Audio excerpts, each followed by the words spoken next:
Good morning and welcome to the Core Connection. I'm Mira Rubin here with you on Enlightened World Network. And today's topic is what would love do? And I think in these fractious times and times that are fraught with, as we approach the election, fraught with uh, conflict, fear, anticipation, that this question, what would love do, is a really important one for those of us, well, for all of us, but particularly for those of us who are committed to creating a world in which we can all thrive and live more happily. That's the topic that or that's a question that would make a profound difference. So, good morning, Rosalind. Welcome. So good to have you joining us this morning. And welcome to everybody else who's with us. Before we get started, we're going to take a minute or two to get present. So, let's take a deep breath in through your nose and hold it. And imagine clean, crisp oxygen flooding your lungs, flowing into your bloodstream, nourishing all your cells and all your organs, bringing vital life energy to your body and being. And as you exhale, exhale any tension, negativity, fatigue. And now let's take another deep breath in through your nose and hold it. This time, imagine brilliant, bright light lighting you up from the inside out, illuminating, electrifying, and energizing all your cells, your molecules, your electrons, creating a brilliant beam of light and energy from your heart out into the world. And as you exhale, exhale any remaining tension, stress, negativity, fatigue. And now let's press our palms together. Vigorously rub your hands together to feel the friction, the temperature, the pressure, the motion, the tickling and tingling when you stop.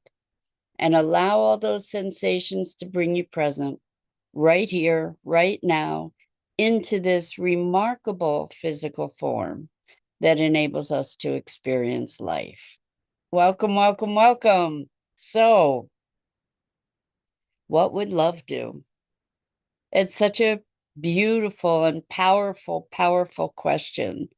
And I know that so many of us are experiencing all kinds of anxiety and fear in the face of the upcoming election. And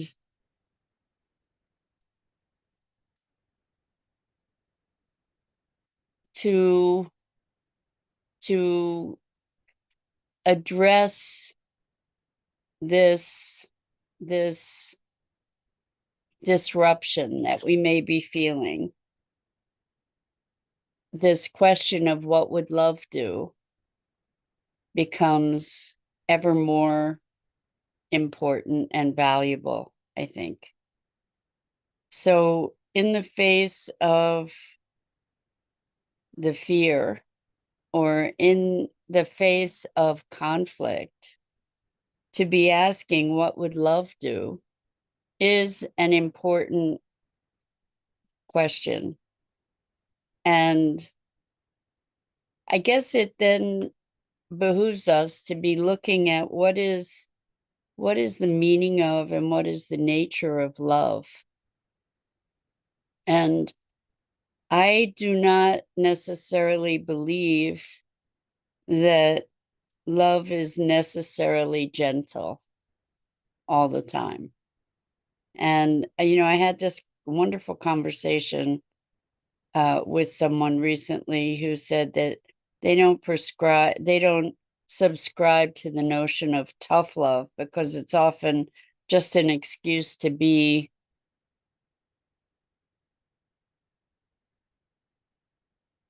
awful. And I'm inclined to agree with that.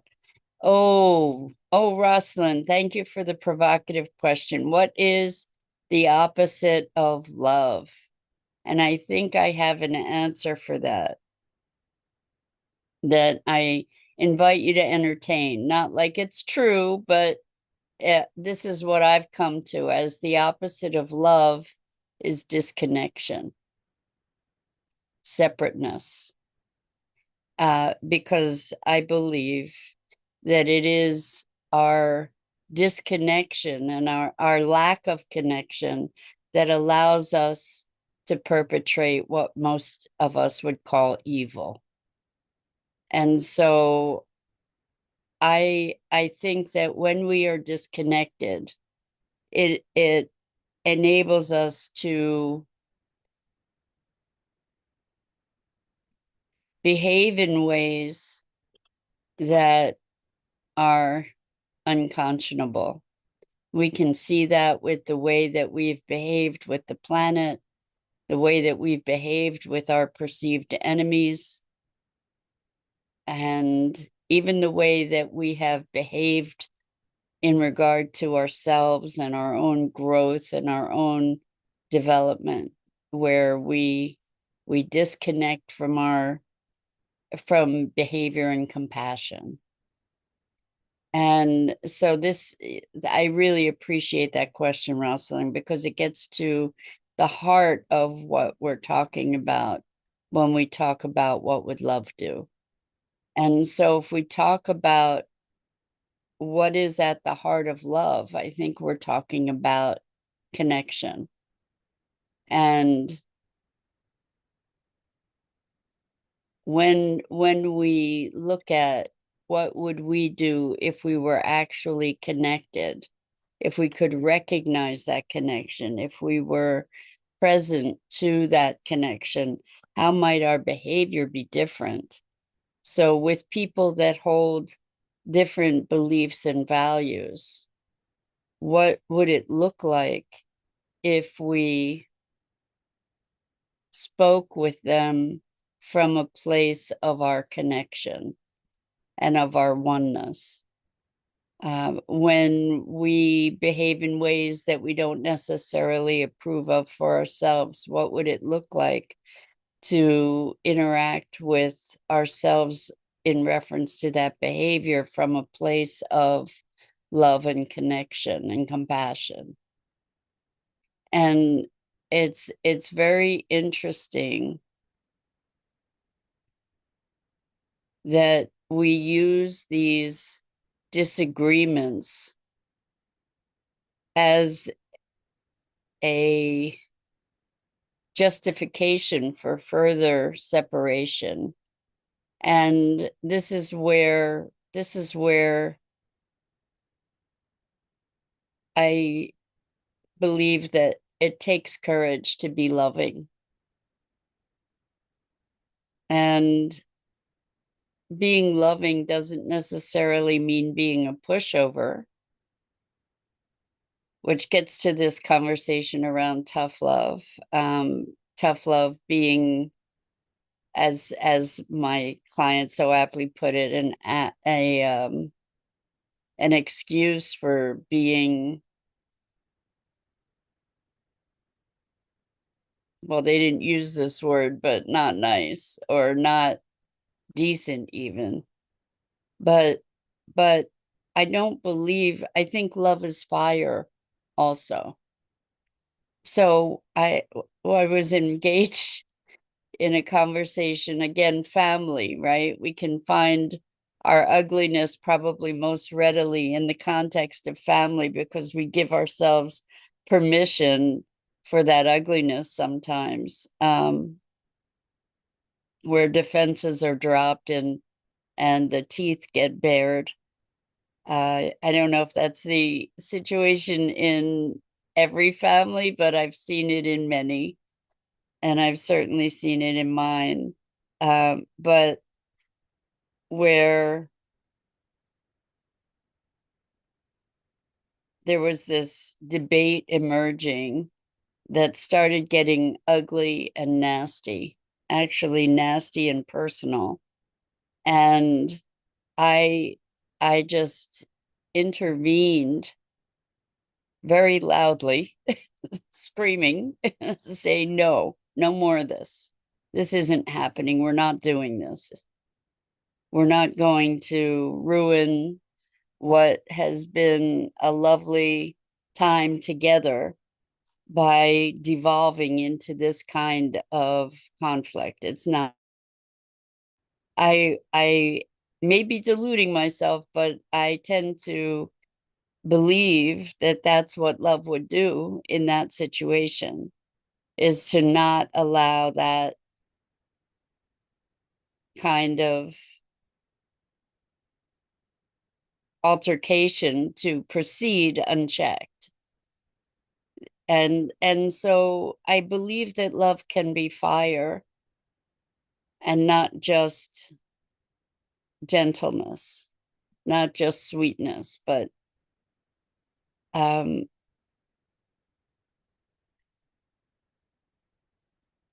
the way that we can connect to love. There's a fierceness that we can presence ourselves to in love as well, in terms of a stand for our connectedness.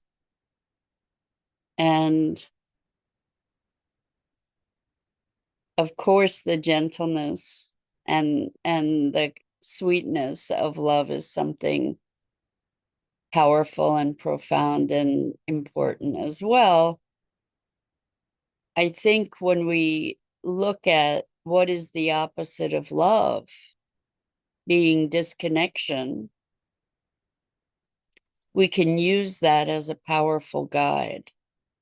Maybe it translates this rather abstract notion of love into something that is perhaps more actionable when we recognize love as coming from a place of connection.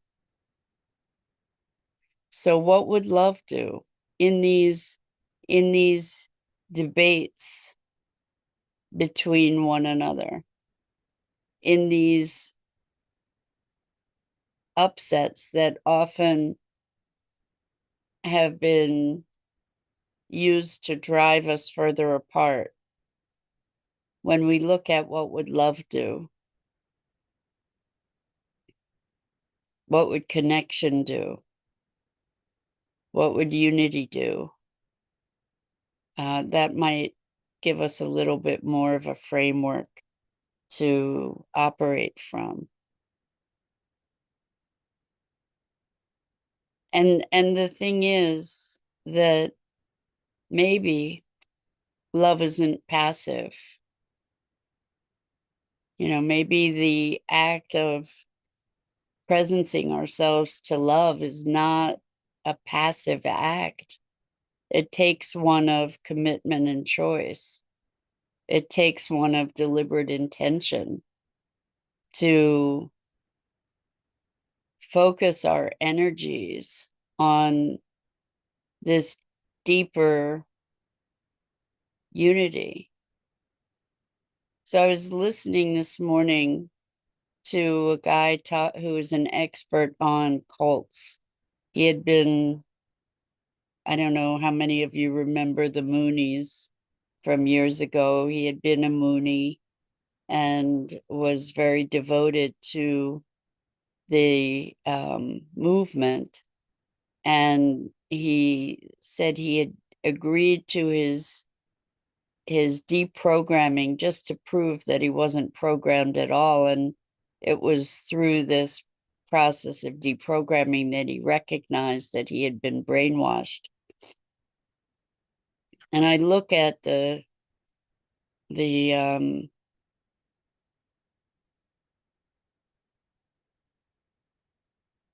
political landscape, and it just feels to me like so many people have been brainwashed, that you know, that the rational conversation isn't even available.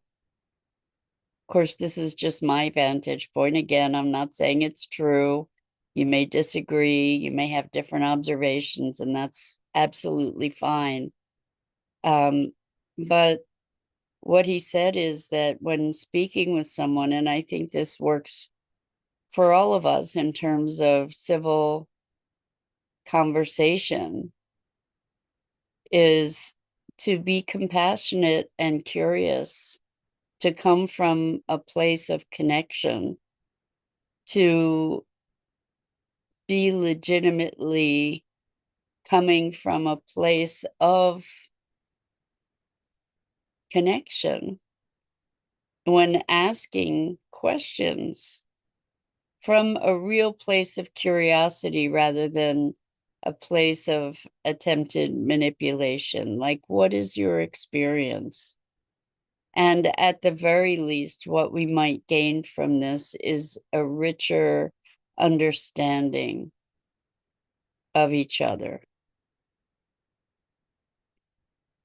rather than trying to press an agenda, rather than creating a conflict or resistance, to be legitimately curious. And I think maybe in one of the things that love would do is actually cultivate that curiosity. Curiosity, as I often say, is the antidote to judgment. And when we can step outside our own framework long enough to be curious, authentically curious, rather than arguing, which is what so many of us do, myself included. I've fallen into that myself. But to step into being legitimately curious, there's an opportunity for us to learn something. There's an opportunity for us to connect. We may disagree, but we can find a respect, a mutual, perhaps, hopefully, some kind of mutual common ground, some kind of place of even coming to the place of we can agree to disagree, respectfully. And I think that we're coming up upon a moment of decision in our country, and so many of us are mired in fear around it, and creating factions and fractions, and those of us particularly who are committed to the evolution of our consciousness and of our being, get to call ourselves to a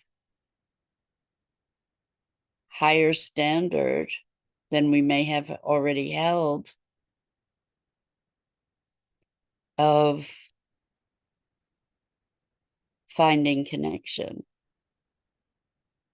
Because whatever the outcome of this election, there are going to be a lot of people that are upset. And rather than feeding those flames of discord, it's beholden to all of us to find a path of peace, to find a path of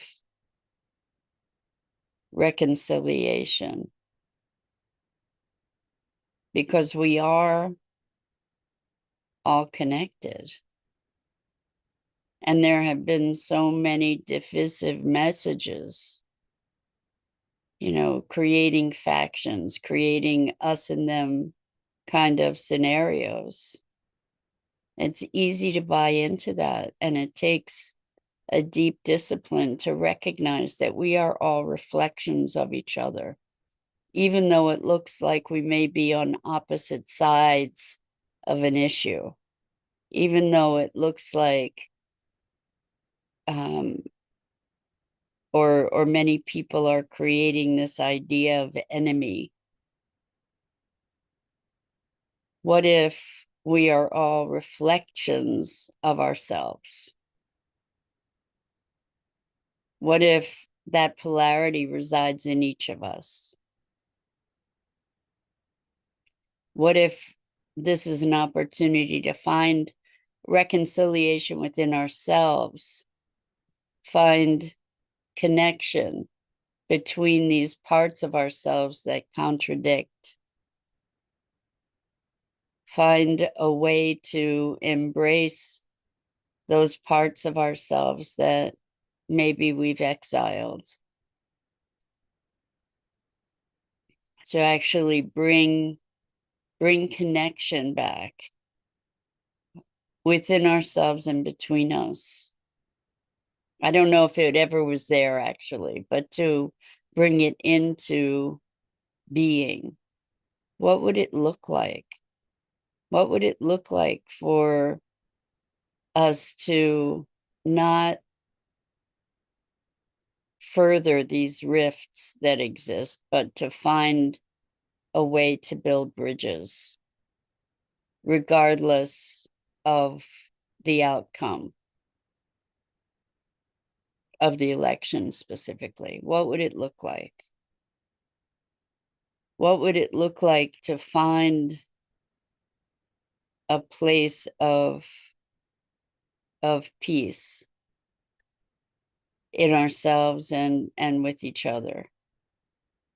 And that's not to say that there aren't actions that we might engage in, that there aren't choices that we need to make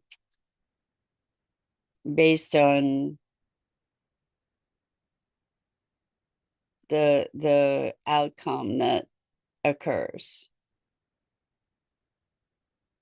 But how can we open our hearts to each other's humanity? What can we do to build those bridges, to create connection? Because isn't that in truth the future that we're really looking to have? You know, is a future of divisiveness, especially in these times when we have such insanely advanced, disconnected tools of war. There's no good outcome from that. There's no good outcome from propagating these conflicts. And I know that this isn't necessarily a commonly held belief. I'm looking for a way that humanity can find a path that provides us with a future in harmony with our planet and in harmony with one another. How can we do that? The first step toward doing that is finding it within ourselves and our own behavior and our own communications and our own reactivity. And that's not a minor quest in and of itself.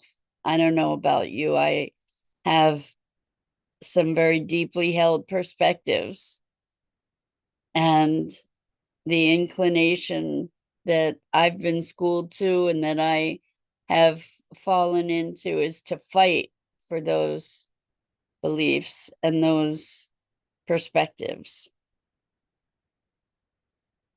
And what if there's another way, maybe the path of love? I'm not sure. I don't know. I don't know how it works. I don't know that it's tried and tested. But I think it's a worthy question.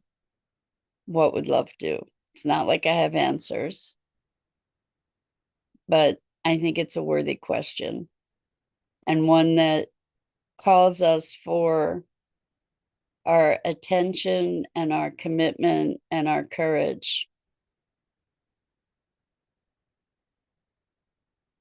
Because I think it takes courage to be willing to listen. Because there's always the risk that we might hear something that changes our mind and that shifts our perspective, that rattles our cage, that calls us to think more expansively, to entertain something that we held to be anathema to us, to there's always that possibility, is that we might think differently, and therefore we may be challenged to think of ourselves differently and think of the world differently. And that could threaten our sense of security and solidity and continuity. But I think that love has that courage. And so maybe we can invite ourselves into this space. Rosalind says the peacemaker, the inner dialogue conflict. Yes, to find a way to include it all, to expand, to include it all. And just leave ourselves with the guiding principle of what would love do. It's a challenge, and it takes courage. And I invite us all to step into that challenge. So that's it for this morning. I'm Mira Rubin. This is the Core Connection. And I invite you to like, follow, and share Enlightened World Network and me. The links are in the description. I go live each morning at 9 a.m. Eastern on the Enlightened World Network Facebook page and YouTube channel. And as always, it is a privilege and a pleasure to engage in these questions and queries into what it is to be human. So until next